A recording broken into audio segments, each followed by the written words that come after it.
Isang mapagpalang umaga po sa ating lahat. Makikibukas po ako sa ating Biblia sa Mateo chapter 23 verses 1 to 36. Mateo chapter 23 verses 1 to 36. Sige po, basa po tayo. Ang katuruan tungkol sa pagpapakumbaba. Pagkatapos ay sinabi ni Jesus sa mga tao at sa kanyang mga alagad, ang mga tagapagturo ng kautusan at ang mga Pariseo ang kinikilalang tagapagpaliwanag ng kautusan ni Moises. Kaya't gawin ninyo ang itinuturo nila at sundin ang kanilang iniuutos. Ngunit huwag ninyong tularan ang kanilang ginagawa sapagkat hindi nila isinasagawa ang kanilang ipinapangaral. Nagpapataw sila ng mabibigat na pasanin sa mga tao. Ngunit ni daliri ay ayaw nilang igalaw upang tumulong sa pagpasan ng mga iyon. Pawang pakitang tao ang kanilang mga gawa. Nilalaparan nila ang mga lalagyan ng talata sa kanilang noo at braso.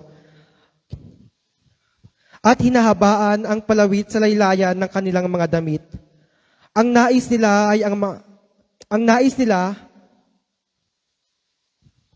ay ang mga upuang pandangal sa mga handaan at ang mga pangunahing upuan sa sinagoga. Gustong-gusto nilang binabati sila sa mga palengke at tawaging guro. Ngunit huwag kayong patawag na guro, sapagkat iisa ang inyong guro at kayong lahat ay magkakapatid. Huwag ninyong tawaging ama ang mga sinumang tao sa lupa, sapagkat iisa ang inyong ama, ang ama na nasa langit. Huwag kayong patawag na tagapagturo, sapagkat iisa ang inyong tagapagturo, ang Kristo. Ang pinakadakila sa inyo ay magiging lingkod ninyo. Ang nagmamataas ay ibababa at ang nagpapakumbaba ay itataas. Kahabag-habag kayo, mga tagapagturo ng kautusan at ang mga Pariseo. Mga mapagpakunwari, hinahadlangan ninyo ang mga tao upang hindi sila makapasok sa kaharian ng langit. Hindi na nga kayo pumapasok, hinahadlangan ninyo ang mga nais pumasok. Kahabag-habag kayo, mga tagapagturo ng kautusan at mga Pariseo. Mga mapagpakunwari, inuubos ninyo ang kabuhayan ng mga byuda at ang idinadahilan ninyo'y ang pagdarasal ng mahahaba. Dahil dito'y lalo pang bibigat ang parusa sa inyo. Kahabag-habag kayo, mga tagapagturo ng kautusan at mga Pariseo, mga mapagpakunwari, nilalakbay ninyo ang karagatan at ginagalugad ang buong daigdig, makahikayat lamang kayo ng kahit isang hintil sa pananampalatayang Hudyo. Ngunit kapag ito'y nahikayat na, ginagawa ninyo siyang masahol pa at lalong dapat parusahan sa impyerno kaysa sa inyo. Kahabag-habag kayo, mga bulag na taga-akay, itinuturo ninyo na kung gagamitin ninuman ang templo sa panunumpa, walang halaga ito. Ngunit kung ang gagamitin niya sa panunumpa ay ang ginto ng templo, dapat niyang tuparin ang kanyang sumpa. Mga bulag, mga hangal, alin ba ang mas mahalaga? Ang ginto o ang templong nagpapabanal sa ginto? Sinasabi rin ninyo na kung gagamitin ninuman ang dambana sa panunumpa, walang halaga ito. Ngunit kung ang gagamitin niya ay ang handog na nasa dambana, dapat niyang tuparin ang kanyang sumpa. Mga bulag, alin ba ang mas mahalaga? Ang handog o ang dambana na nagpapabanal sa handog? Kaya nga, kapag nanumpa ang sino man na saksi ang dambana, ginagawa ninyong saksi ito at ang lahat ng handog dito. Kapag nanunumpa ang sino man na saksi niya ang templo, ginagawa niyang saksi ito at ang Diyos na nasa templo. At kapag nanumpa ang sino man na saksi niya ang langit, ginagawa niyang saksi ang trono ng Diyos at ang Diyos na nakaupo doon. Kahabag-habag kayo, mga tagapagturo ng kautusan at mga Pariseo, mga mapagpakunwari.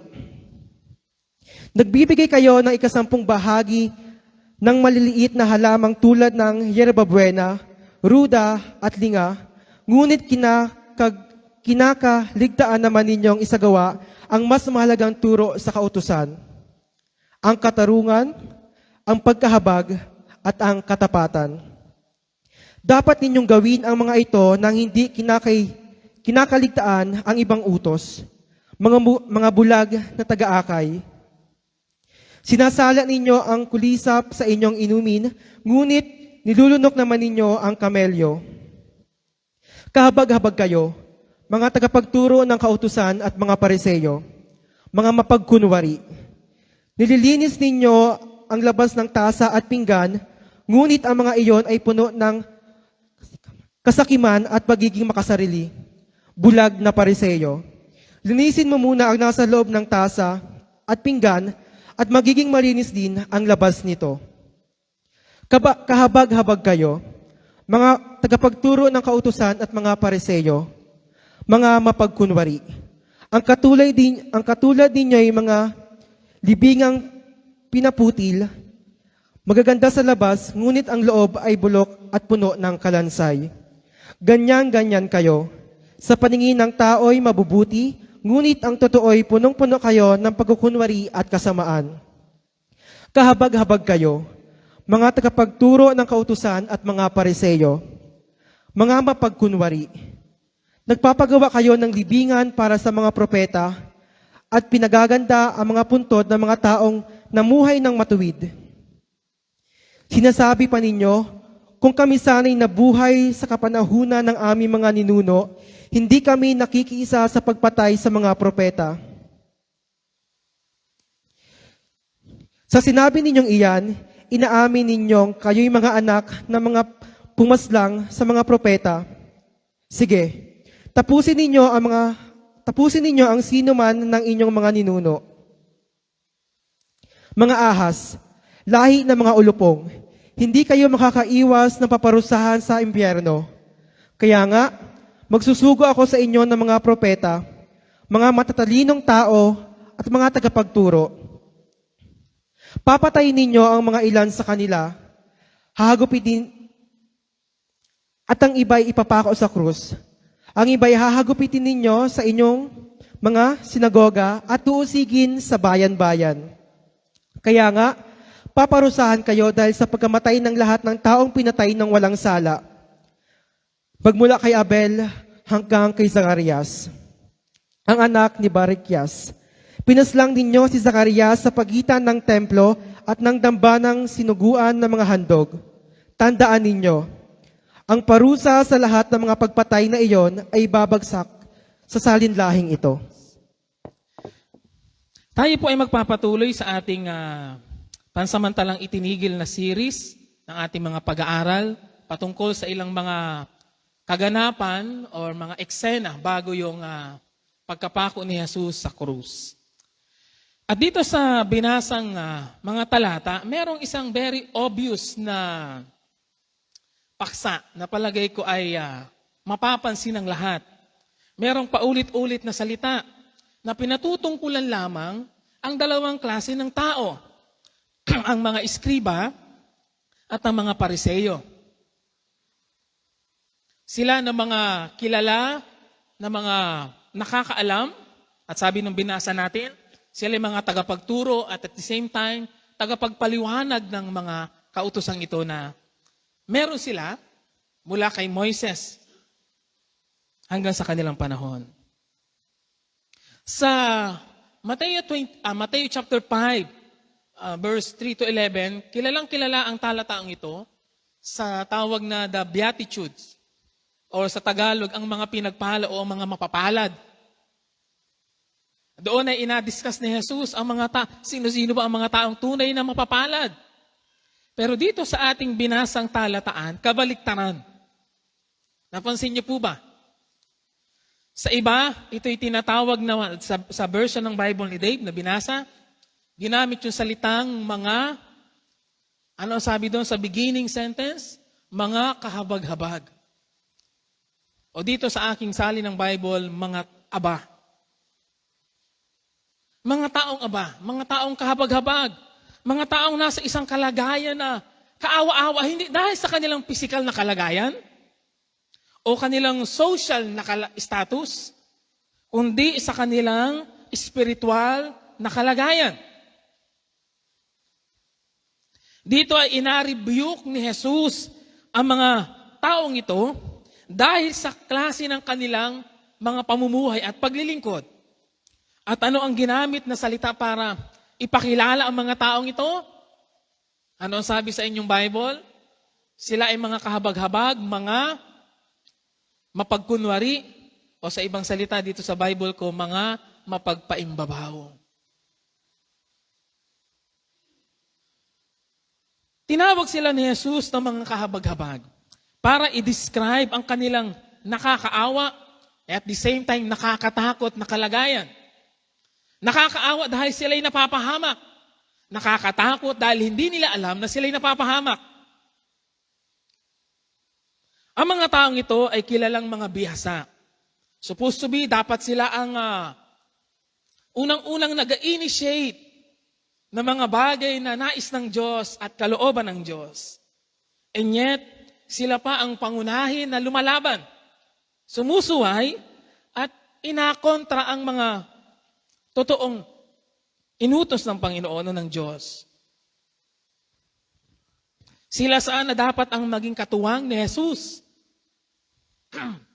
Sila dapat sana ang mga tumutuwang kay Jesus para ipangaral ang pagsisisi at paghahari ng Diyos noong panahong iyon. And yet sila ang number one na taga-usig. Sa halip na maging kakampi ni Jesus, sila ang mga tumutulog sa kay Jesus. Sila ang mga tumututol sa turo ni Jesus at lumalaban sa mga ito. At sa huli pa nga, sila pa ang nagplano para ipapako ang Panginoong Hesukristo. Ang pagpapaimbabaw, mga kapatid, ang isa sa dahilan o kasalanan, isa sa pangunahing dahilan na kasalanan. Bakit hindi magawa ng mga taong ito na kilalanin si Hesukristo?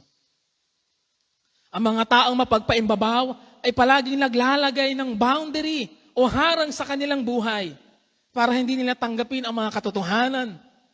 Sa halip ay i-neglect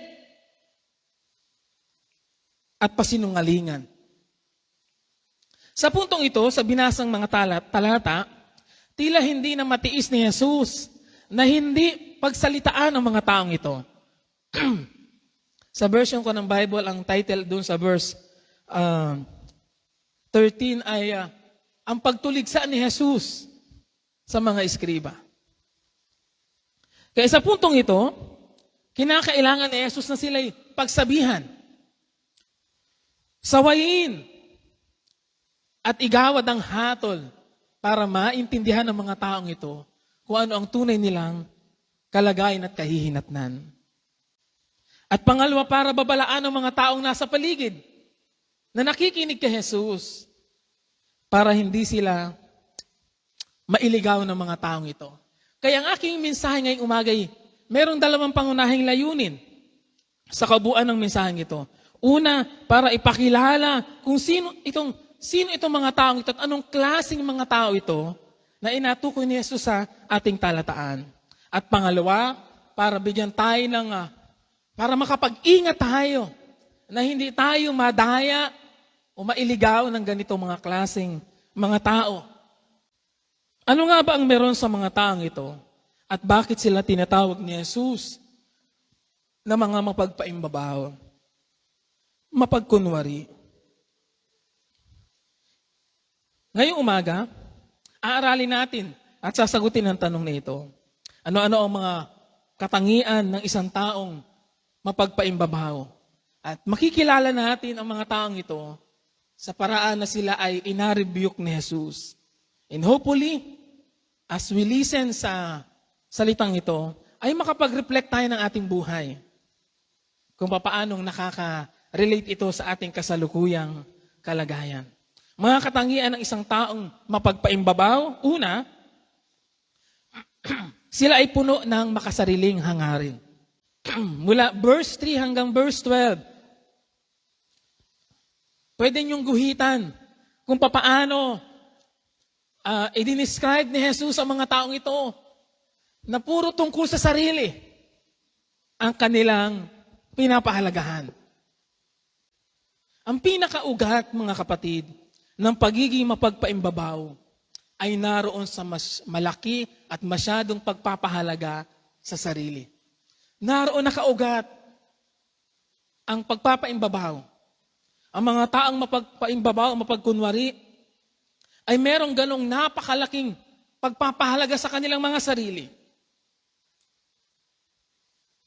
At ang worst na nagiging resulta nito, minamaliit nila ang iba. Winawalang halaga nila ang ibang mga tao sa kanilang paligid. At ang sabi pa dito ay kanilang inaapi. Hindi ba't nag-umpisa si Jesus sa verse 1 hanggang kalahati ng verse 3 sa pagsasabi sa mga taong sundin nyo ang mga inaturo nila at igalang. Pero, sabi sa verse 3, wag ninyong tutularan ang kanilang mga ginagawa. Bakit daw? Ano ang sabi ng talata? Bakit hindi dapat tularan? Dahil hindi nila isinasagawa ang kanilang mga ipinapangaral.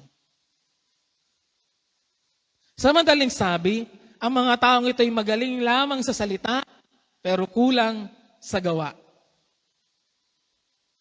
Tanungin mo nga ang iyong katabi, kahit hindi na sumagot, saan ka magaling? Sa salita o sa gawa? Ang mga taong mapagkunwari, mapagpaimbabaw ay mahusay doon. Ang galing nilang magsabi ng kung ano-ano. And yet, hindi makita sa buhay nila. Bagaman sila'y mga kilalang mga lingkod, hindi naman approve ni Jesus ang paraan ng kanilang paglilingkod. At hindi natutuwa si Jesus sa paraan ng kanilang paglilingkod. Sila'y makasarili, mapagmataas. Ang gusto nila, sabi ng ating binasang talata, sila'y napapansin ng mga tao. Ito'y mga taong papansin.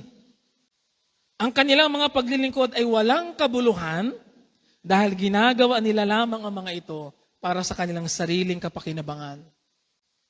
Ang tama sanang layunin at adhikain sa paglilingkod ay hindi para itaas ang sarili, kundi sa ating binasang talata para matulungan ng ibang mga tao o ang mga tao sa paligid natin na kilalanin ng Diyos at mapalapit sa Diyos.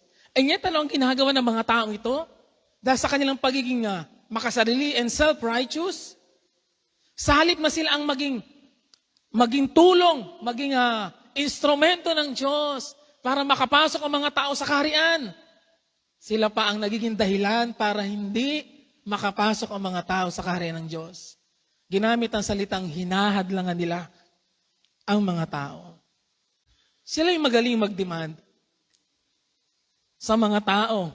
Ngunit sila naman sa kanilang sarili ay hindi ipinapamuhay ang kanilang itinuturo. Ito isang mahalagang paalala din kahit sa bawat isa sa atin. Magaling tayong umuo. At magaling tayong magsabi na yes, gagawin ko. Pero hindi natin totoong isinasagawa. Sila nga ay mga taong kulang sa pansin, kaya obvious lamang na ang lahat ng kanilang mga ginagawa ay para magpapansin. Gusto nilang sila'y maging sentro ng attraction. Gusto nilang sila'y nakikita ng mga tao. Kaya nga kahit sa kanilang pananalangin, sila'y sinaway ni Jesus. At ang sabi ni Jesus, mga mapagpaimbabaw, nananalangin kayo ng nakatayo, kita ng publiko, pero ang totoo, kayo mga mapagkunwari lamang. Hindi ganyan ang klase ng lingkod na nais ng Diyos na makita sa atin. Ang isang lingkod na nais ng Diyos na makita sa atin ay yung sinabi ng Panginoong Jesus sa verse 11 and 12. Ang pinakadakila sa inyo ay dapat maging lingkod ninyo. At ang nagpapakataas sa ibababa, ang nagpapakababa ay siyang itataas. Kaya ano ang sinasabi nun sa atin? Ang tunay na lingkod ay naglilingkod at hindi naghahangad na siya ang paglingkuran. Kailangan ng kahandaang magpakababa at magsakripisyo ng sariling kasiyahan para tayo makapaglingkod ng ganito. Kapag ka masyadong mataas ang ating mga pagpapahalaga sa mga bagay na meron tayo sa ating sarili, sa ating buhay, talagang mahihirapan tayong paglingkuran ng iba at tulungan ng iba. Iisang tabi natin ang tungkol sa ating sarili. Iyon ang mahalaga. Para maakay natin ang iba, papalapit kay Kristo. Ano ang intensyon? Bakit mo ginagawa ang isang bagay? O sa ibang paraan ng pagtatanong, bakit mo ginagawa ang iyong ginagawa? Bakit mo ginagawa ang iyong ginagawa? Para makakuha ng approval ng mga tao? Para mapansin? Para makita na ikay magaling at mahusay? O para mabigyan lamang ang Diyos ng kaluguran sa iyong buhay? Bakit mo ginagawa ang iyong ginagawa? Tayo ba'y naglilingkod sa layuning maging pagpapala sa iba? O para makakuha ng pabor sa mga taong ating waring pinaglilingkuran? Wala tayong pinapatamaan pero magaling dyan ng ilang mga politiko. Hindi sila totoong lingkod. Dahil ang hangad nila ay maitanyag sila. Sadyang may mga taong kulang sa pansin. KSP, kulang sa pansin. Ano ang problema ng mga taong kulang sa pansin? Minsan yung mga bata nag-aasaran. Kulang ka sa pansin, kulang ka sa pansin. Bakit? Dahil ang tingin niya sa kanyang sarili, siya'y karapat-dapat sa pagpansin. Mga kapatid, kailangan nating maging maingat kung paano natin tinitinan ang ating sarili. Hindi tayo karapat-dapat. Kaya nga yung mga taong mataas ang pagtingin sa kanilang sarili na sila'y karapat-dapat, kanilang ilalaban yon. At ilalaban ng katwiran. Sino ang dapat nating i-impress? Sino ang dapat nating ina-please? Dapat ang Diyos. Kaya kahit hindi tayo mapansin sa ating mga ginagawa, kahit hindi tayo na-appreciate, kahit hindi tayo inapuri, pagod na tayo, mag-isa na lang tayong kumikilos, wala malamang tumulong. O sabihin mo naman katabi, tumulong ka naman. Pero kahit ganon, ang tamang attitude pa rin ay, ginagawa ko ito para sa Diyos, para mapaglingkuran ng Diyos. Kaya kahit hindi makita ng mga tao ang laki ng sakripisyong ginawa ko, hindi na mahalaga yon. Kung nabigyan lugod ko naman ng Diyos sa aking ginawa. Ang mga magulang ay hindi naniningil sa mga anak ng kanilang sakripisyo. Hindi ba nakaka-relate ang mga magulang doon?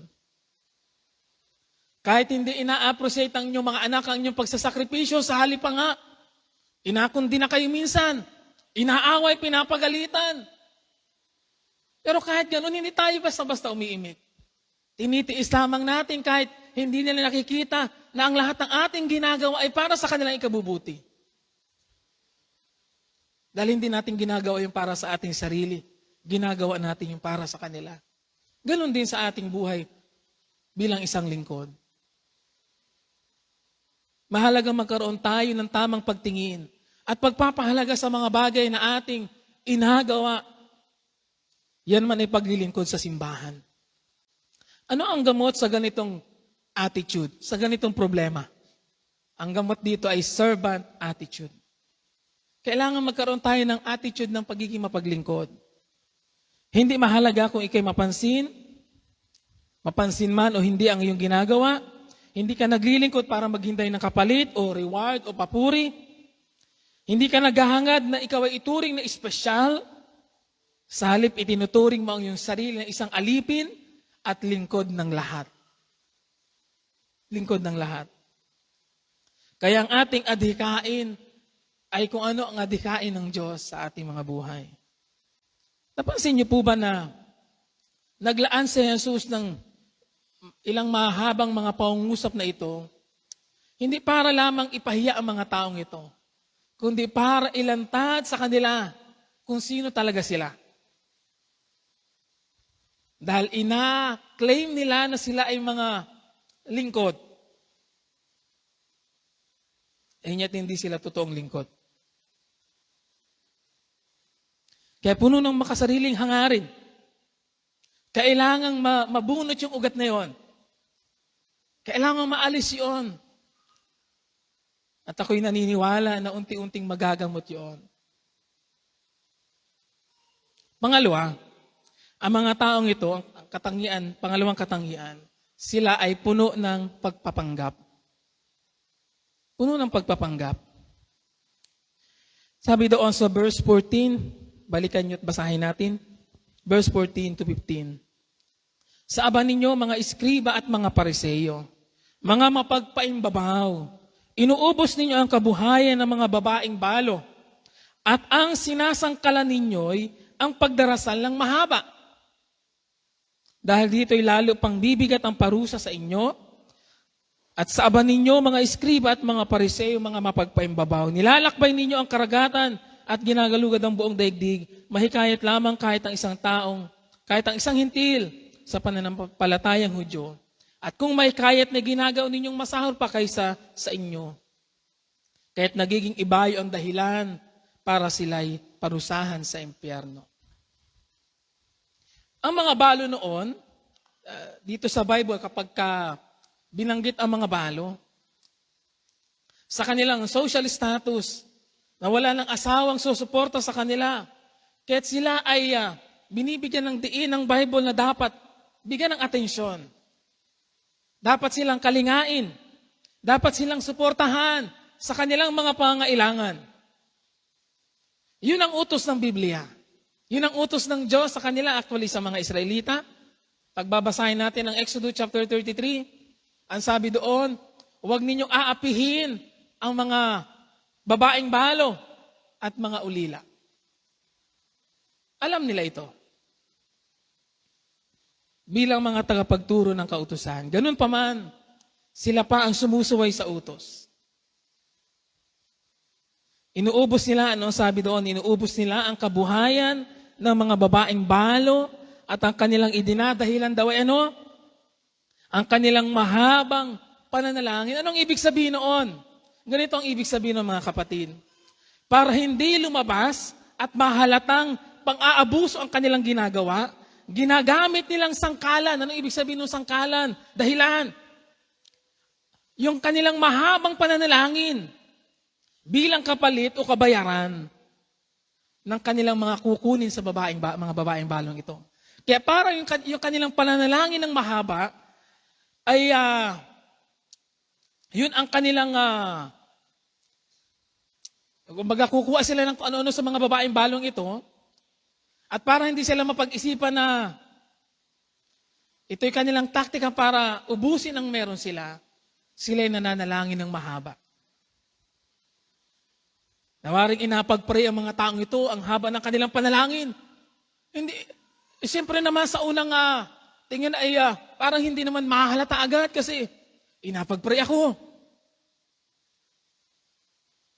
Pero ang totoo ay paraan nila yan. Paraan lamang nila yon para dayain ang mga balong ito. Kunwari nananalangin. Sa English, ginamit yung salitang, and for a pretense, make long prayer. Pretense. Nagpapanggap. Sa madaling sabi, ginagamit nilang pantakip sa kanilang mga likong gawa, ang kanilang mga religious practices, katulad ng pananalangin ito, para pagtakpan ang totoo nilang kulay. Alam niyo po yung mga taong manluloko, mandaraya, hindi mo agad-agad mapapansin na sila yung mga mandadaya. Kasi hindi naman mahalata agad sa kanila. Sa Griego, yung salitang mapagpaimbabaw ay hypocrites. Hypokrits. Na ang ibig sabihin ay stage actor sa theater. Sino po sa inyo nakapanood na sa theater? Nakarating na ng mga theater, pangmayaman lang daw yun eh. Pero, palagay ko aware kayo, sila yung mga stage actor and pretender. Mayroong awit na Great Pretender. Mga 1940s po hari yun. The Great Pretender. At ganyan, inapakilala ni Jesus ang mga taong ito. Parang mga artista lamang. Nag-project sila ng isang imahe na hindi naman totoo sa kanila. Mga kapatid, ang ina-project ba nating image ngayon ay siyang totoong tayo? Ang napakita mo ba ay ang talagang totoong ikaw? Ang ipinapakita at nakikita ng mga tao sa kanila ay hindi talaga ang totoo nilang pagkatao. Ginagamit nilang maskara ang mga religious activities na ito para pagtakba ng kanilang kasakiman at ang kanilang kapalaluan. Sa madaling sabi, pwede nating sabihin na pawang palabas lamang. Yung mga mapagpula sa mga Facebook ngayon, sabi nun sa mga nakinta kandidato, siya ni palabas lamang. Pakitang tao lang yan, magaling lang yung eleksyon niya. Oo, nawaan niyo po. Nagigets niyo ang ibig sabihin, palabas lamang. Para mapaniwala nila ang mga tao na sila'y banal. At sila'y lingkod ng Diyos.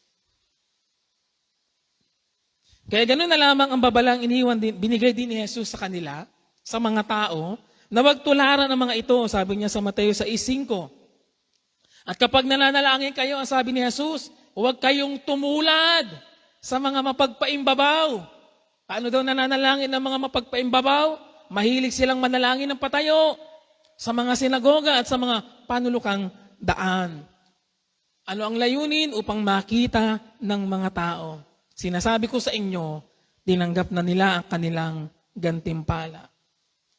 Huwag na huwag nating gagamitin ang anumang religious activities na meron tayo para itago o takpan ang ating mga likong gawa.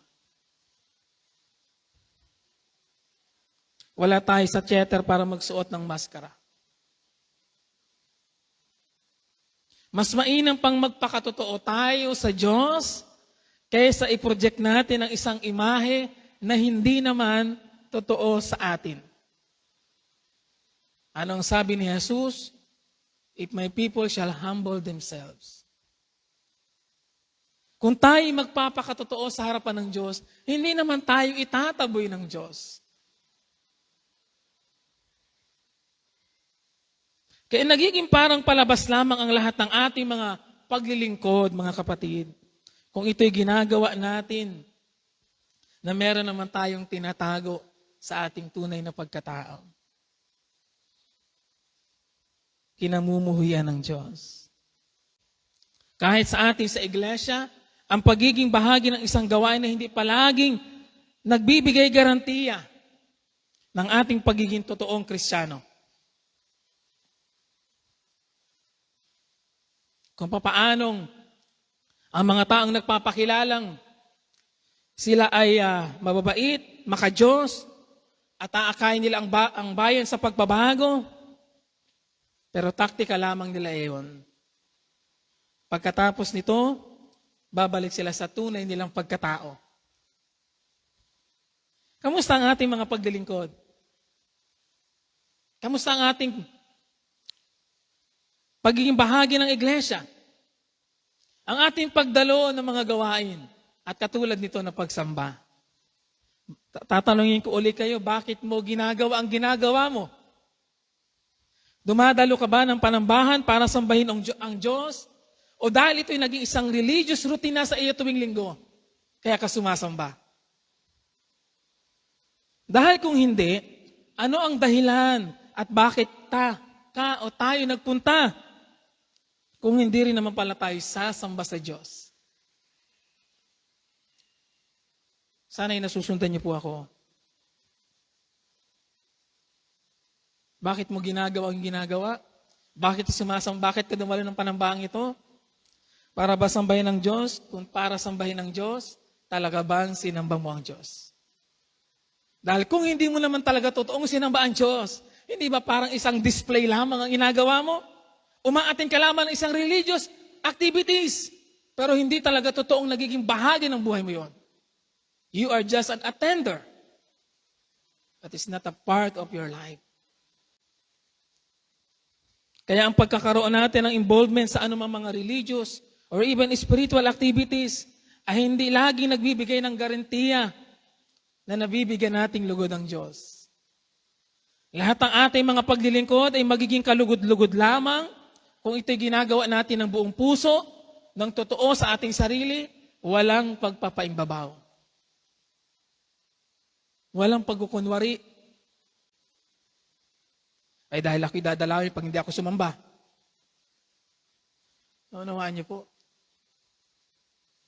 Santiago chapter 1 verse 27. Buksan niyo po ang inyong Bible at mahalaga itong talatang ito. Sa Santiago chapter 1 verse 27, ganito ang pagkarelihiyoso na minarapat at kinalulugdan ng ating Diyos at Ama. Tulungan ang mga ulila at mga babaeng balo sa kanilang kahirapan at ingatan ang sarili na huwag mahawa sa kasamaan ng sanlibutan ito. Kaya paano ina-define ng Bible ang isang totoong pagiging relihiyoso? Meron dalawang pagpapakahulugan. Ano yung una? Ang totoo daw na relihiyosong tao ay yung merong malasakit at pagnanais na tulungan ang mga ulilat babaeng balo o mga taong nasa mababang kalagayan o merong mga malaking pangailangan. Yun ang una. Meron totoong pagmamalasakit at pagnanais na tumulong. At yung pangalawa ay yung merong pagnanais, yung nag-iingat ng kanyang sarili na wag, ang sabi doon, wag mahawa sa kasamaan ng sanlibutang ito. Yun daw ang totoong pagiging relihiyoso. Nakapaloob sa dalawang iyon. Yung may pagnanais na matulungan ng iba, makapaglingkod sa iba, lalo tigit sa mga nasa mahirap na kalagayan, at yung isang lingkod na hindi hinahayaan ang kanyang sarili na mahawa ng kasamaan ng mundo. Wala diyang sinabi na kapag ka tayo palaging present tuwing linggo. Wala diyang sinabi na kapag ka ikaw ay involved sa lahat ng mga gawain. Bagaman, yun ay magaganda. Ngayon, may hangaring ba tayo? Tumutulong ba tayo sa mga tao? O tayong palaging nagnanais na humingi ng tulong? Tinutulungan ba natin ang mga tao magkaroon ng malapit na kaugnayan sa Diyos? O tayo pa ang nagiging dahilan, katulad ng mga eskribang ito at Pariseo, na ang mga tao ay hindi makakilala sa Diyos? Tayo ba'y nagsisikap na lumayo at hindi pahawa sa kasamaan ng mundo? O wala rin pinagkaiba ang ating buhay ngayon sa kalakarang umiiral sa mundo? Ang definition kasi ng mundo sa isang religious person ay isang taong palagi nasa simbahan at involved sa iba't ibang mga gawain. Malaking magbigay. Relihiyoso yun. Pero hindi ganon ina-define ng Bible. Kaya sa sinasabi ni Jesus, higit na mas mahalaga na bigyang pansin ang iba at pagtulong sa iba, yan ang pagdilingkod na kalugod-lugod sa Diyos. Ang pag-iingat ng ating sarili na huwag mahawa ng kasamaan ng mundo at makapag-iwan ng isang matibay na patotoo, yan ang kalugod-lugod na paglilingkod. At ang pagtulong sa iba na lalong makilala ang Diyos, yan ang kalugod-lugod na paglilingkod. Hindi ang ating pagtayo, gaano man tayo kagaling o kahusay sa isang kakayanan o skills na meron tayo. Hindi rin ang iksi o haba ng ating mga pananalangin, lalo na kung sa publiko. Ang paglilingkod at buhay na kalugod-lugod sa Diyos ay kung ipinapamuhay natin ang ating mga natutunan sa Kanyang salita at ang mga aral at utos ng Diyos. Kaya hindi sapat na maituro lamang natin sa iba, dapat ay ginagawa natin ang ating tinuturo. Dapat nakikita sa ating mga buhay. Sa gayon, mahihimok natin ang mga tao na maniwala sa Diyos. Huwag nating tularan ang mga parisehong ito at mga iskriba. Magaling lamang sila sa salita, kulang sa gawa. Magaling silang mag-utos, pero sila mismo ang sumusuway sa mga utos. Marami silang alam, pero hindi makita sa kanilang buhay ang kanilang mga alam. Puro pakitang tao lamang. Pawang pagpapanggap lamang. Ang pangit mabuhay sa mundo ng ganon. Na kahit sa simbahan nakamaskara ka, maya mauunawaan natin na kahit magsuot tayo ng anumang maskara, hindi naman natin maitatago sa Diyos kung sino ang totoong tayo. Ang iba maaring madaya natin, pero ang Diyos ay hindi. Which brings me sa aking pangatlong punto. Ano ang katangian ng mga taong ito? Sila'y puno ng pandaraya. Sila'y puno ng pandaraya. Sila ay nadadaya at nakakapandaya ng iba. Tingnan nyo sa Mateo, yung ating teksto, 23, verse 16, hanggang sa mga sumusunod na talata hanggang verse 22, if I'm not mistaken. Makailang beses binanggit yung salitang mga bulag. I think 4. Mga bulag na taga-akay. Hindi ito tumutukoy sa kanilang literal o physical na kalagayan na talagang sila'y bulag. Ito'y tumutukoy sa kanilang espiritual na kalagayan. Inilalarawan dito ni Jesus ang mga taong ito ng mga taong nadidimlan ang pag-iisip. Ang problema, hindi nila alam na sila'y nadidimlan. Dahil ang akala nila, marami silang alam. At yung pagkakaroon nila ng maraming alam ay nagbibigay sa kanila ng katiyakan na sila'y sa Diyos. Kahabag-habag sila, hindi lamang dahil sila'y bulag, kundi dahil hindi nila alam at namamalayan sa kanilang mga sarili na sila'y bulag. Maigi pa yung isang literal na bulag. Alam niya siya'y bulag. Unawaan niyo po. Pero itong mga taong ito, hindi nila sila'y bulag, pero hindi nila alam na sila'y nabubulagan. Hindi nila alam na sila'y natidimlan. Hindi nila alam na sila'y nadadaya ng kaaway ni Satanas. And ang result, nakakapandaya din sila ng iba. Kailanman ang isang bulag ay mahirap mapagkatiwalaan na maging taga-akay. Ay ewan ko kung kayo pumili ng isang bulag na taga-akay, pupibili dun sa palengke. Baliktad, yung bulag ang nangangailangan ng pag-aakay. Ano ang mangyayari? Sabi ni Jesus, kung mag-aakay ang bulag ng kanyang kapwa-bulag, sila ay parehong mapapahamak. Dahil itong bulag na mag-aakay, siya ay napapahamak, idadamay din niya ito na kapwa niya bulag. Pareho silang mapapahamak. At nasa ganyang kalagayan ng mga taong ito, sila'y napapahamak kasama ang kanilang mga inaakay. Tingnan niyo po ang sabi doon sa ating talata. Mahalaga yung sinabi doon. Verse 14, yung huling praise. Sinasangkalan ninyo ng pagdarasal na mahaba dahil dito'y lalo pang bibigat ang parusa sa inyo. And then verse 15, yung huling bahagi din. Kaya't nagiging iba yung ang dahilan para siya'y parusahan yung mga taong inaakay nila sa impyerno. Kaya napapahamak itong mga iskriba, yung kanilang mga naaakay, sa kapahamakan din nila, dinadala. Hindi ba totoo rin ito sa mga Kristiyano? Saan mo dadalhin ang iyong inaakay kung ikaw mismo ay hindi nakatitiyak ng iyong patutunguhan at hindi mo alam kung saan ang punta? Masipag humayo ang mga iskribang ito, ano? Kung saan sila daw nakakarating, malayo ang kanilang nararating para maghikayat ng mga tao. Ang problema, hinihikayat nila sa mali. Alam niyo po bang yan ang isang bagay na magaling ang mga maling tagapagturo, mga huwad na tagapagturo, masisipag naman silang mag-akay. Mga huwad na relihiyon.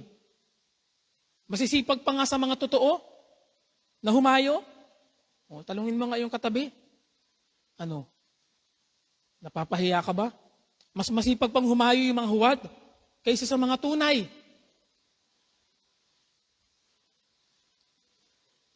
Ngayon saan nila dadalhin? Sabi doon, kaya't nagiging ibayo ang dahilan para sila'y mapahamak sa impyerno. Bakit nagiging ibayo ang dahilan para lalong maparusahan sa impyerno ang mga taong inakay nila? Dahil mas mainam pa sana na walang alam ang mga taong ito kaysa nagkaroon sila ng maraming alam na lalo namang nagligaw sa kanila sa katotohanan. Alam mo yung sa binabasa naming book ng conversion, parang nagkaroon sila ng, ano nga tawag natin doon sa tinurok? Yung, hindi ko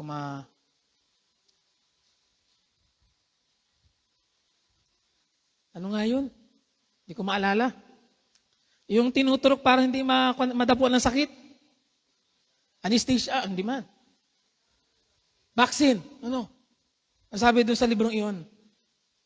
Parang tinurukan natin sila ng pambakuna. Bakit? Dahil i-reject na nila ang mga totoo dahil ang tingin nila at alam nila yung kanilang tinanggap yun ang totoo. Kaya sa ating pag-aakay mga kapatid, kailangan tayo muna ang unang nakakaunawa. Kailangan tiyak tayo na tama ang ating pinaniniwalaan bago natin akaya ng iba kay Kristo.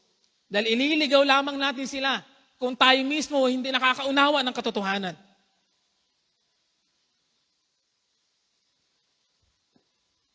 At tayo pa ang magiging hadlang pa nga para hindi sila makapasok sa karya ng Diyos. Merong dalawang bagay na sinasabi si Jesus patungkol dito. Una, nagpapakita ito ng kanilang kawalan ng pagkaunawa sa katotohanan. Kahabag-habag ang mga taong ito dahil ang buong akala nila sila ay tama. Akala nila ay tama ang kanilang ginagawa, pero ang totoo ay laban sa Diyos ang kanilang mga ginagawa. Ang problema pa ng mga taong mapagpaimbabaw, sila ay nabubuhay sa maling akala. Dahil sila mismo ay nadadaya sa pag-aakalang sila ay namumuhay sa matuwid, ngunit ang totoo ay namumuhay ang Diyos sa kanila. Inalimbawa ni Jesus dito ang tungkol sa pagbibitaw ng pangako sa templo at ng bana. Ang nasa utos ng Diyos ay, kung babasahin natin ang Biblia, kung mangangako man ang sino man, siya ay may katungkulan na tuparin yun. Yan ang sabi ng Bible. Pero ano ang inaturo ng mga taong ito? Tingnan yung inagaw nila, ina-twist nila ang tamang turo. Inabaluktot nila ang katotohanan. At ang sabi nila, ay, hindi mahalaga yan. Kung hindi mo man matupad yung pangako mo sa templo o sa dambana. Pero, kung yun ay patungkol doon sa offering, doon sa handog, ay mahalaga yan. Dapat mong bigyan pansin yan. Para sa kanila, hindi mahalaga kung matupad mo man o hindi ang sinambit mong pangako. Pero kung ito'y usaping ng mga handog, dapat mong gawin. Inapababaw nila ang katotohanan. Yung templo at nambanay nag-represent ng Diyos. Alin ang mas mahalaga? Sabi ni Jesus, mga bulag kayo. At idinagtagpa niya yung salitang mga hangal. Alam niyo po ang mga taong bulag? Ang isa sa description din ng Bible sa kanila, mga hangal. Mga taong mangmang. Ang madadaya lamang ng mandaraya ay ang mga katulad nilang walang alam at nauunawaan. Ang isang taong nauunawaan ng katotohanan, kahit baluktutin mo ang katotohanan, hindi siya madadaya dahil ang katotohanan mismo ang mag-iingat sa kanya. Kaya kapag nauunawaan natin ang katotohanan, kahit sino ang magpresenta sa atin ng ibang mga turo, hindi tayo maililigaw at madadaya ng sino man. Dahil yung katotohanan iyon ang mag-iingat sa atin. Sabi nga nila, daig nang may alam ang walang alam. Ngayon ang ating mga isinasagawang pag-aaral tuwing Martes ay paraan na tulong para akayin tayo sa paglalim sa katotohanan. Para hindi tayo madaya ng mga maling turo, ng mga maling relihiyon, ng mga huwad na mga grupo. Dahil kapag hindi natin lubos na naunawaan ng katotohanan, ang ipipresenta ng mga huwad na relihiyon ay hindi naman totally opposite ng ating inapaniwalaan. May kaunting bahid ng katotohanan doon. Pero kulang. Katulad ng sinasabi dito sa pagbibitaw ng pangako. At ganyan ang taktika ng mga huwad na relihiyon. Merong kaunting bahid ng katotohanan, pero ang malaking kaubuan ay kasinungalingan. Sabihin mo sa iyong katabi, kaya umatin ka na. Huwag tayong magpalagay na kaya na natin. At dahil alam na natin ang mga basic sapat na yon, yes, mahalaga yon. Na alam natin ang mga basic truth, pero mahalagang lumalalim tayo sa truth. Ang kawalan natin ng interes na lumalim sa pagkaunawa, ang siya rin mismong magbubulid para tayong madaya at mapahamak. Kaya yung mga taong mababaw ang hawak sa katotohanan at pagkaunawa sa katotohanan, sila ang mga taong madaling madadaya ng kaaway. Kaya huwag mong katamaran ng mga pag-aaral. Kung ayaw mong mailigaw ng kaaway, dalawang bagay. Know the truth and master the truth. Alamin mo ang katotohanan at i-master mo yung katotohanan iyon. Magpakalalim ka doon. Bakit ba sinabi ni Jesus sa mga hangal ang mga taong ito sa verse 17? Para mas bigyang diin ang kamangmangan at nadidim na nilang pag-iisip. Naturingan sila mga tagapagturo ng kautusan, ngunit sila mismo hindi naunawaan ang kanilang mga tinuturo. Kaya kung ayaw natin maging mangmanguhangal, kailangan alam mo ang katotohanan at nauunawaan ang katotohanan. Ang mga walang alam at nauunawaan, and yet kumikilos na parang may alam, ang tawag ni Jesus mga hangal. Sabi pa ng Kawikaan 12:15, Kawikaan chapter 12, verse 15, ang akala ng mangmang ay siya lamang ang tama, ngunit handang tumanggap ng payo ang taong may unawa. Maididefine natin kung sino ang mga taong may unawa at walang unawa. Yung mga taong walang unawa, ayaw nilang tumanggap ng mga pagtuturo at pagsaway. At payo. Pero yung mga taong may unawa, tatanggap sila ng mga pagtuturo, pagsaway, kung kinakailangan. Mahirap talagang turuan ng mga taong mangmang. Kahit anong gawin mong paliwanag sa kanila, yung kanilang sariling alam ang ilalaban. Ay bahala sila. Pero tayo, mahalagang naiintindihan natin kung ano ang katotohanan. Yung pangalawa, patungkol sa pandarayang ito, ay yung kanilang maling pagpapahalaga. Nakapokus lamang sila sa mga minor things at binabaliwala nila ang mga major things. Ginamit ni Jesus na halimbawa ang kanilang pagbibigay ng ikapo. Magaling sila sa area na yon. yung magbigay ng kaloob, yung mga unang ani, etc. Sa pag-aakalang sa ganoong paraan, sila'y nagiging matapat at kalugod-lugod sa Diyos. Inaakala ng mga taong ito na ang kanilang pagiging tapat sa kanilang mga religious practices and tradition ay katulad ng ay katumbas ng pagiging masunurin sa Diyos.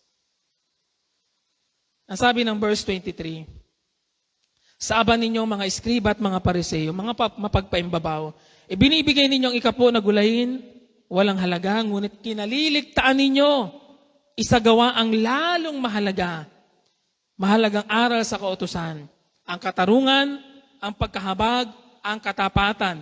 Tamang gawin ninyo ang mga ito, ngunit huwag naman ninyong kaligtaan na gawin ng iba.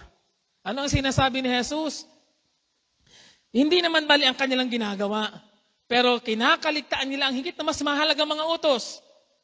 Yung utos ng tungkol sa pagkahabag, pagpapakita ng kahabagan, katarungan ng Diyos, katapatan. Binabaliwala nila.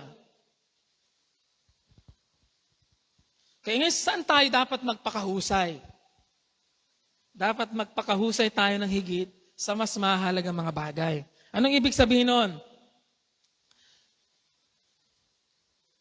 Magaling sila sa pagtupad sa ilang mga piling kautusan, mga tradisyon, ngunit ang pagpapairal ng katarungan ng Diyos, pagpapakita ng kahabagan ng Diyos, at katapatan ay hindi nila maisapamuhay. Saan tayo nagpapakahusay? Hindi tayo ina-discourage ng Bible na huwag nang magpakahusay sa ating mga inagawa tulad ng pagbibigay ng kaloob. Sa halip ay magsuri tayo ng ating sarili na baka masyado tayo nagpakahusay sa mga minor things, nakakaligtaan naman natin ang mga major things. Hindi maling magpakahusay tayo sa pag-awit, pagtugtog, ngunit wag natin kinaliligtaan ang higit na mas mahalaga, ang pananalangin, ang pagbubulay ng salita ng Diyos, ang ating kaugnayan sa Diyos. Ang sabi ni Jesus, ang pinakamahalagang utos, ibigin ang Diyos ng buong puso, lakas at kaluluwa, at ang pangalawa, ibigin mo ang iyong kapwa gaya ng iyong sarili. Ang sabi ni Jesus, ang pinakadakilang atas ay humayo kayo at gawing alagad ng lahat ng bansa. At sa salita naman ni Pablo, 3 bagay ang dakila. Ang pananampalataya, pag-asa at pag-ibig. Kaya merong mga major things na dapat nating higit na mas pinagkakaabalahan.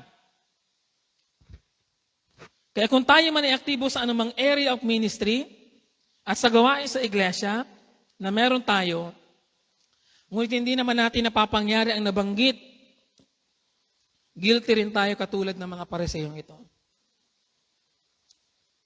Ang problema sa atin, binabaliktad natin, ina-major natin yung mga minor, at yung mga minor things ang inagawa nating major things.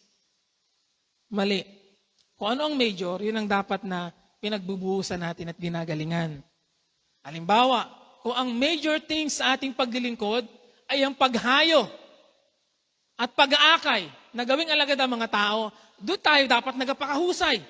Doon dapat natin inabuhos ang mas malaki nating panahon. Hindi sa kung ano-ano mga practices na meron tayo. And yet, yun ang ating pangkinaliligtaan. Nasusundan niyo na po ako. Yung ibig sabihin ng mag-major tayo sa mga major at huwag lamang sa minor. Hindi natin sinasabing huwag lang gawin yung mga minor things. Pero huwag natin kaligtaan ng mga higit na mas mahalagang mga utos. Kung alin yung higit na mas mahalaga, yung pa ang ating minsang inaayawan. Kaya hindi ang pag-awit, hindi ang pagtugtog, sorry naman, nagamit ko naman ang praise team. Hindi ang pagsayaw, hindi ang mga lakyat ng bundok, at iba pang katulad nito. Kung ang pinakamahalagang utos sa ibigin ng Diyos, at pangalawa ang kapwa, dapat nating ina-practice kung paano mahalin ng Diyos at ang ating kapwa sa pamamagitan ng ating patuloy na pakikipagniig sa Kanya. Dito tayo dapat nagpakahusay sa pananalangin, sa pagbubulay ng salita ng Diyos. At hindi lamang sa mga pagdalo. Dapat natin sundin ang kanyang kalooban. Dapat nating layuan ang kasamaan. In short, kung hindi rin natin magagawa ang mga major things sa ating pananampalataya, hindi rin natin totoong nabibigyan kasiyahan ng Diyos. Ngayon, ganito, ang mga kulto at iba pang mga huwad na relihiyon ay dyan magaling. Aakitin nila ang mga tao gamit ang isang maliit na portion ng katotohanan o katuruan sa Biblia. At pagkatapos ipipresenta nila ito na para bang yun lamang ang tama. Na yun na ang kabuuan. Ang prosperity gospel ay ganyan. Ang mga miracle groups ay ganyan. Na lahat na lamang yata ng turi meron tungkol sa pagkakaloob. Lahat ng sakit ay magaling. Tingnan niyo ang sabi ni Pablo. Sa 2 Korinto chapter 11 verse 13. Hindi sila tunay na apostol, kundi nandaraya lamang at nagkukunwaring mga apostol ni Kristo. Ang nakakalungkot, marami ang naaakit ng mga huwad na grupo sa kanilang mga turo. Kaya nga makikilala mo ang isang grupo o relihiyon na huwad base sa kanilang inapresentang turo at mga pinapahalagahan.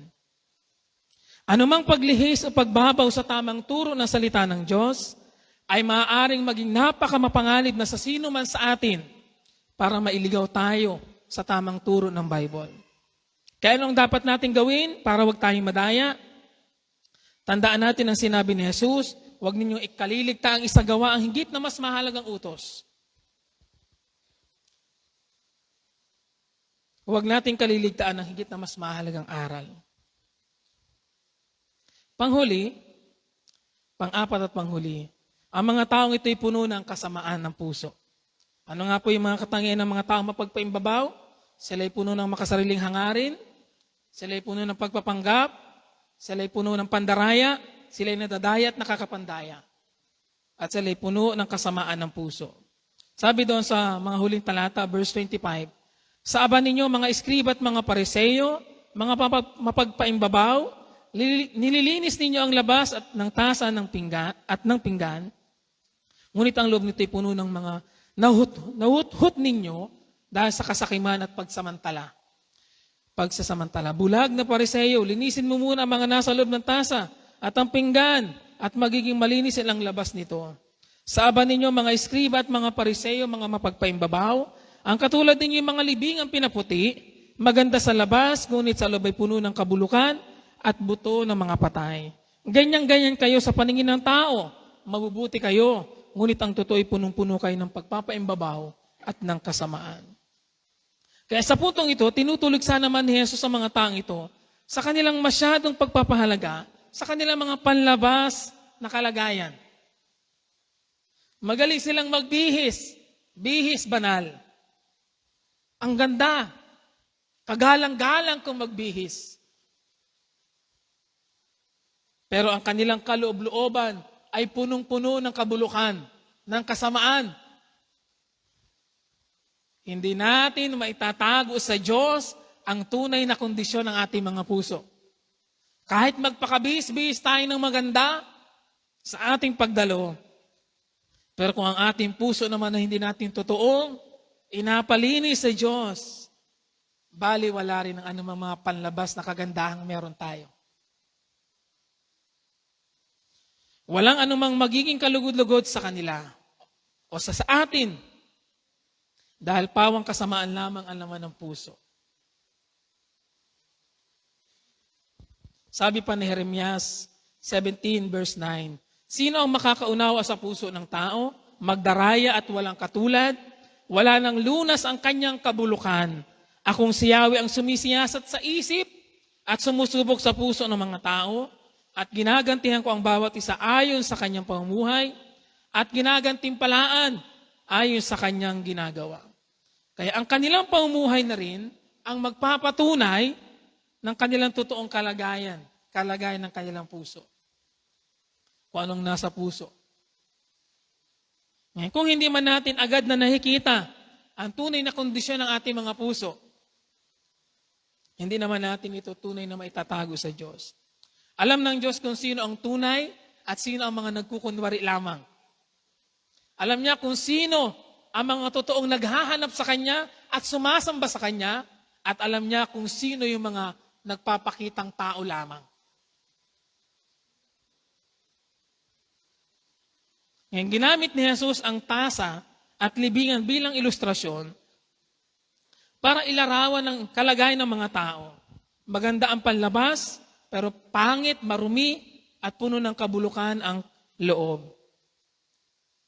Ito yung mga taong punong-puno ng mga religious activities, and yet malayo naman sa Diyos.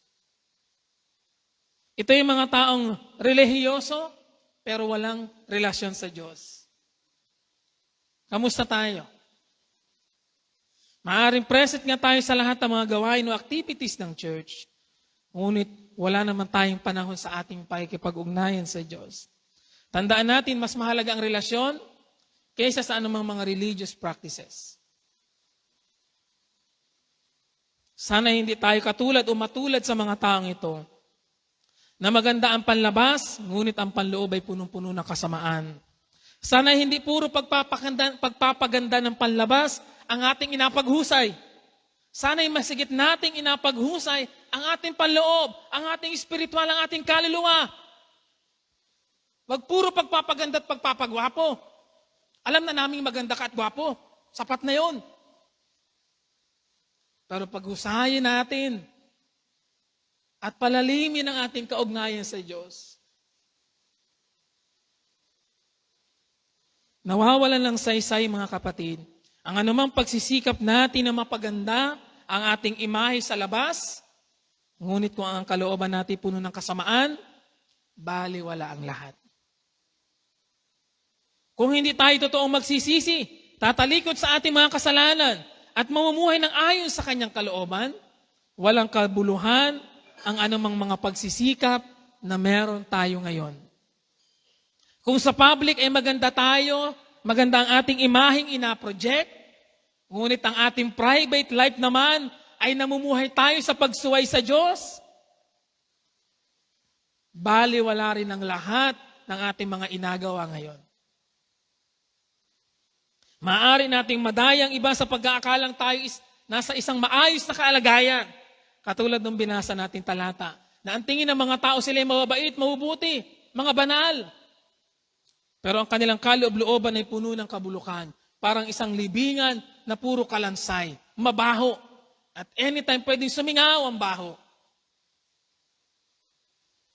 Nakikita ng Diyos ang totoong lagay ng ating puso.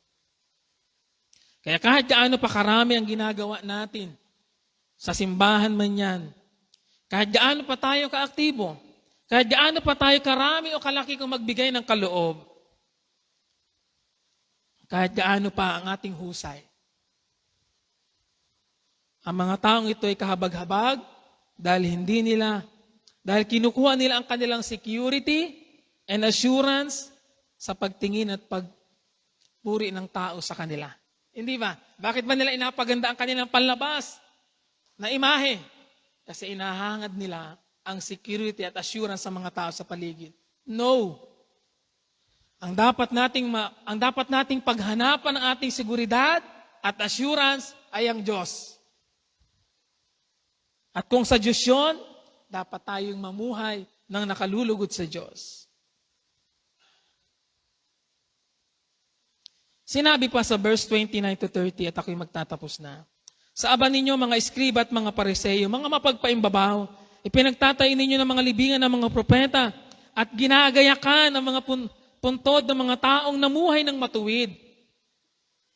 At sinasabi ninyo, kung kami sana'y nabuhay sa kapanahunan ng aming mga ninuno, hindi namin ipapapatay ang mga propeta. Tila very good ang kanilang mga pangungusap. Ipagpapatay ng magandang libingan ang kanilang mga ninuno. Gagaya ka ng maganda. Hindi naman siya bago kahit sa ating panahon, inagawa natin yun. Inapaganda natin ang mga libingan ng ating mga yumao kung may kakayanan tayo. Mahal sa buhay. Ngunit kahit iyon ay hindi nakatakas sa paningin ng Diyos. Sa paningin ni Jesus. Kahit ang ating pinakamagandang waring layunin na inapakita. Kahit ang ating pinakamagandang accomplishment, kahit pa waring anong ganda ng ating ginawa sa labas, sa huli, ang Diyos lang ang magsasabi kung ito ba'y tunay na katanggap-tanggap o hindi sa Kanya. Sabi ng 2 Korinto chapter 11 verse 14, hindi dapat pagtakhan sapagkat si Satanas man ay maaring magkunwaring anghel ng kaliwanagan. Kaya hindi katakataka na magkunwaring lingkod ng katuwiran ang kanyang mga lingkod. Ang kanilang kahihinatnan ay ayon lamang sa kanilang mga gawa. Si Satanas pala ang inspirasyon ng mga taong magaling mag-disguise. Mag-ingat tayo. Si Satanas ang inspirasyon at nag-inspire sa mga taong magaling mag-disguise. Inatago ang kanilang totoong anyo at kalagayan. Magaling si Satanas dyan. At ang kanyang mga tagasunod ay ganoon rin. Mukhang magaling at mahusay, mukhang matino at mabait, mukhang professional, pero sa bihis lamang. Pero sa ugali at kalooban, balot ng kasakiman at kasamaan. Kaya si Satanas ang ama ng lahat ng pandaraya at pagkukunwari. Ngayon, kung hindi mo naman ama si Satanas, hindi mo kailangan at hindi ka dapat mamuhay sa pandaraya at pagkukunwari. Walang puwang sa kaharian ng Diyos anong anumang anyo ng pandaraya at pagkukunwari.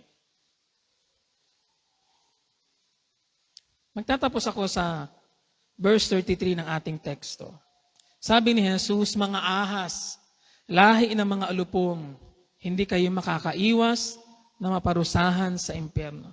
Sa mga huling pangungusap ni Jesus, tila ibinubuhos na ang kanyang emosyon at pagkadismaya. Anong ibig sabihin ng hindi makakaiwas? Walang takas, walang lusot. Hindi palalagpasin ng Diyos ang anumang pagsalansang at mga pagsuway na ito at mga pandaraya na ito. Kaya malibang mabuksan ang mata sa katotohanan at maunawaan ang tunay na katotohanan, ang mga tao'y napapahamak at walang pag-asa na makaligtas sa kaparusahan at hatol ng Diyos. Mapalad tayo dahil sa mga tunay na nanalig kay Jesus, sabi ng Roma 8 verse 1, wala na ang hatol sa inyo. Bakit? Dahil kinuha na ni Jesus at inako na ni Jesus ang parusang dapat tayo ang dumanas.